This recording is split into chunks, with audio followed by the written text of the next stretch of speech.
வணக்கம் captain D நேயர்களே, யோகி வெங்கட்ராவ். இந்த புத்தரிசி தரும் யோகாஸ் நிகழ்ச்சியில் உங்களை சந்திப்பதில் மகிழ்ச்சி அடைகிறேன். இன்னைக்கு நம்ம பண்ண போகிறது வீராசன். வீராசனில் வேரியஸ் டைப் 5 வகை இருக்குது. அதாவது ஒரு காலை நிற்கணும், ஒரு டி ஷேப் போல் நிற்கணும். அதுலேயும் கைகளை முன்பக்கம் நீட்டி, பக்கவாட்டில் நீட்டி, பின்பக்கம் நீட்டி, அதை மேலே உயர்த்தி பேலன்ஸ் பண்ணிங்கன்னா கண்டிப்பாக பிரெயின் நல்ல பேலன்ஸ் ஆகும்.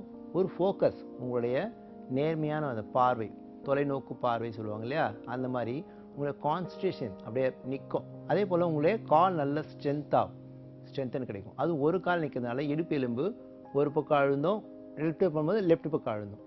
ஸோ அதுலேயும் பேலன்ஸ் ஆகிடும். பிரெயின் பேலன்ஸ் ஆகும். Left brain right side support பண்ணும், right brain left side support பண்ணும் இல்லையா. இடது பக்கம் மூலையும் வலது பக்கம் மூலையும் ஒருங்கிணைந்து வேலை செய்ய ஆரம்பிச்சிடும். அதே போல் உங்களுடைய வயிற்றுப்பகுதியில் இருக்க தசைகளை இறுக்கம்லாம் குறையும், வெயிட் லாஸும் நல்லா ஆகும். தொடை பின்பக்கம் நீட்டுறதுனால உங்கள் சியாட்டிக் நர்வ் நல்லா இழுத்து விட்டு கொடுக்கும். கீழ்கால் நல்லா நீட்டாக ஸ்ட்ரைட் பண்ணுவீங்க இல்லையா, அந்த வெயிட் ஆகுது இல்லையா, அதில் நடக்கிற இந்த நரம்புகளும் நீச்சி பெறும். அதாவது நல்லா ஸ்ட்ரெச்சிங் பண்ணுற ஒரு போஸ்டர் சொல்லுவாங்க. எப்படி செய்வோம் பார்ப்போங்களா?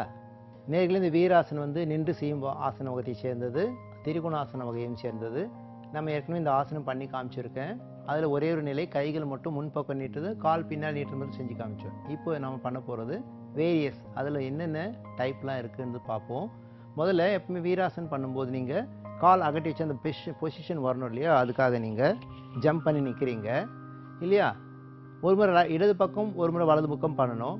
நான் முதல்ல ஒரு முறை இடது பக்கம்லாம் பண்ணி காமிச்சிடுறேன். அப்போ வலது பக்கம் ஒரு 2 முறை பண்ணி காமிக்கிறேன். அதில் கால் நேரம் இடைவெளியில் எவ்வளோ இருக்கு பார்த்து அதுக்கு மாதிரி நிதானமாக பண்ணுங்கள். இப்போ கால் நீட்டி வச்சுருக்கேன். இப்போ முதல்ல இடது காலை மடிச்சுட்டு நல்ல முட்டியை மடித்து வச்சுட்டேன்.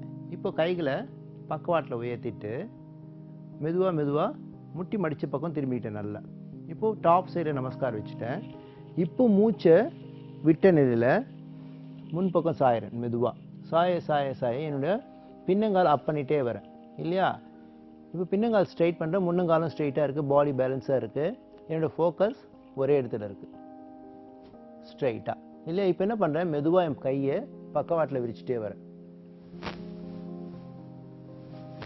திருப்பி என்ன பண்ணுறேன், என் கைகளை உள் பக்கமாக ஷோல்டரோடு மடிச்சுக்கிட்டேன் இல்லையா. அடுத்தபடி என் காலை நேராக வச்சுருக்கேன், பின்னங்கால் நேராக வச்சுருக்கேன், கைகள் ரெண்டும் பின்பக்கமாக மடித்து வச்சுருக்கேன் பேலன்ஸ் பண்ணி. இப்போ என்ன பண்ணுறேன், கையும் மேலே தூக்கிட்டே வரேன் பொறுமையாக.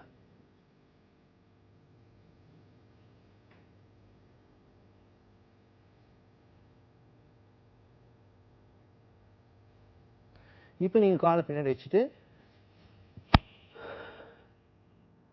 டவுன் பண்ணுறீங்க, ரொட்டேட் பண்ணுறீங்க, கால் திருப்பீங்க, கை முடிச்சிடுங்க, நார்மலாக நின்று.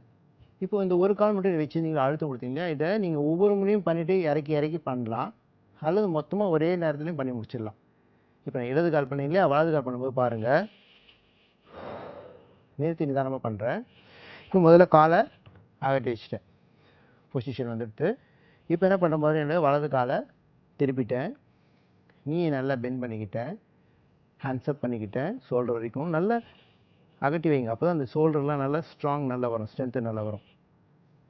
இப்போது ரொட்டேட் பண்ணிக்கிட்டேன் ரைட் சைடில், டாப் சைடு நமஸ்கார் வச்சுட்டு மூச்சு விட்டு நிலை நல்லா ஒரு 45 டிகிரி ஆங்கிள் முன்னாடி சாஞ்சிட்டேன்.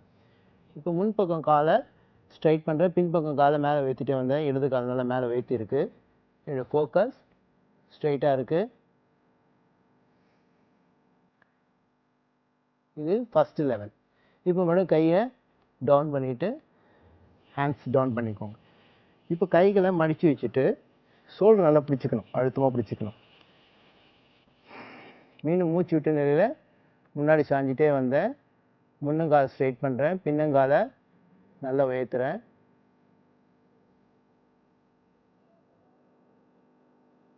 திருப்பி மடித்து வச்சுட்டு மறுபடியும் கைகளை விளக்கிட்டு இப்போது கைகள் பறந்த நிலை நல்லா விரித்து வச்சுக்கிட்டேன். மூச்சு விட்டுட்டு மறுபடியும் பேக் லெக் அப் பண்ணுறேன், நல்லா ஸ்ட்ரைட் பண்ணுங்கள்.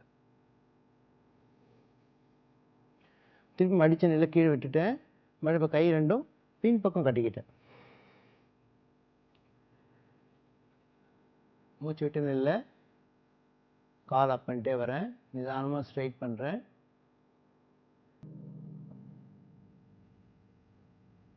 திருப்பி மறுபடியும் மடிச்ச நிலையில் கீழே விட்டுட்டேன்.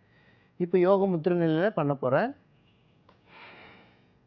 முன்னாடி வலிச்சேன், மூச்சு விட்டு நிலையில் பின்பக்கம் காலை மெதுவாக உயர்த்திட்டே வரேன். காலை ஸ்ட்ரெயிட் பண்ணிட்டேன். இப்போ கையும் மேலே தூக்கிட்டே வரேன், யோக முத்திரா மாதிரி.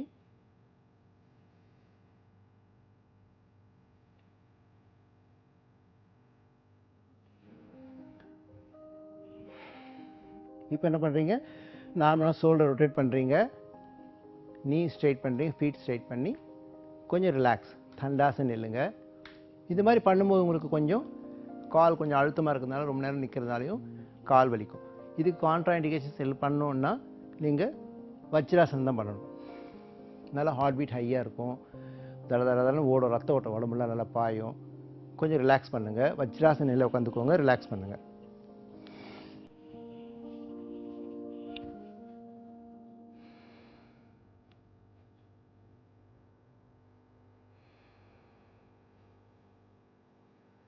இது கூட எனக்கு பண்ணுறதுக்கு ரொம்ப கஷ்டமாக இருக்குது, பேலன்ஸ் வரல அப்படின்னா முன்னாடி ஒரு சேர் வச்சுக்கோங்க. சேரில் உங்கள் 2 கையும் நீட்டி அதில் பதிய வச்சுட்டு பேலன்ஸ் பண்ணி பண்ணலாம். ஒரு கை மாற்றி மாற்றி பண்ணும்போது பண்ணுங்கள், பேலன்ஸ் கண்டிப்பாக வரும். கால் நல்லா ஸ்ட்ராங்காகவும் நல்ல ஸ்ட்ரென்த் கிடைக்கும். உங்களுடைய நரம்பு மண்டலம் நல்லா உறுதி பெறும், காலில் இருக்க நரம்பு நல்லா உறுதி பெறும். சியாட்டிக் ப்ராப்ளம் வராது, ஸ்ட்ராங்காக இருக்கும். என்ன நேரங்களே இன்றைக்கி ஒரு நல்ல ஆசனம் பார்த்தோம். அதே போல் ஹெல்த்தி டிப்ஸ். வயிற்றுப்போக்கு சில பேருக்கு திடீர்னு அஜீரண கோளாறு ஆகிட்டு ஏதாவது வயிற்றுப்போக்கு ஆகிட்டே இருக்கும். ஒன்றும் பண்ணாதீங்க, ஒரு கைப்பிடி அளவு கருவேப்பிலை எடுத்துக்கோங்க, நல்ல மையை அரைச்சிக்கோங்க, கூட 1 ஸ்பூன் சீரகம் சேர்த்து அது கூட சேர்த்து அரைச்சிக்கோங்க. அந்த அப்படியே ஒரு கிளாஸில் தண்ணி கொஞ்சம் ஊற்றி குடிச்சிட்டிங்கன்னா கூட போகிறோம். இல்லை அப்படியே அதை சாப்பிட்டுட்டு தண்ணி கூட குடிச்சிக்கலாம். உடனே அந்த வயிற்றுப்போக்கு நின்றுடும். ஒரு கைப்பிடி அளவு கருவேப்பிலை, 1 ஸ்பூன் சீரகம், ரெண்டும் வாயில் போட்டு நல்லா மென்று சாப்பிட்லாம். அல்லது அரைச்சி மை போல் அரைச்சி ஒரு உருண்டையாக வாயில் போட்டுக்கலாம். அல்லது கொஞ்சம் தண்ணி விட்டு ஜூஸ் மாதிரியும் குடிச்சிக்கலாம். உடனே அந்த வயிற்றுப்போக்கு நின்றுடும். எனக்கு நல்ல ஒரு ஆசனம் பார்த்தோம், வீராசனுடைய வேரியஸ் டைப் பார்த்தோம், அதனுடைய வேரியேஷன்ஸ் பார்த்தோம். அதே போல் ஹெல்த்தி டிப்ஸ் பார்த்தோம். நாளைக்கு இதே போல் இந்த புத்துணர்ச்சி தரும் யோகாசன நிகழ்ச்சியை சந்திப்போம். நன்றி, வணக்கம்.